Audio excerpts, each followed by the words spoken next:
Brazilian forward Vinicius জুনিয়রকে চেনেন না এমন ফুটবল প্রেমিক খুঁজে পাওয়া কঠিন। তবে মাঠের সেই পরিচিত ভিনিসিয়াসকে যদি এখন হঠাৎ আপনার সামনে এনে দাঁড় করানো হয়, আপনি হয়তো নিজের চোখকেই বিশ্বাস করতে পারবেন না। সার্জারির পর সম্পূর্ণ বদলে গেছেন এই রিয়াল মাদ্রিদ তারকা।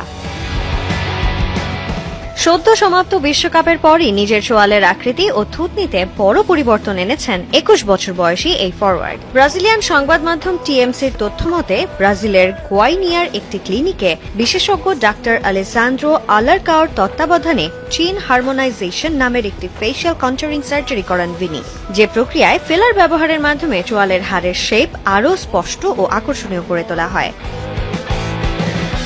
সামাজিক যোগাযোগ মাধ্যমে ছড়িয়ে পড়া বেশ কিছু ছবি ও ভিডিওতে ধরা পড়েছে ভিনির এই বড় পরিবর্তন। বিশ্বকাপে ব্রাজিলের বিদায়ের পর প্রেমিকা ভার্জিনিয়া ফন্সেস্কার সাথে তোলা এক ছবিতে একবারে নতুন লুকে দেখা মেলে তার।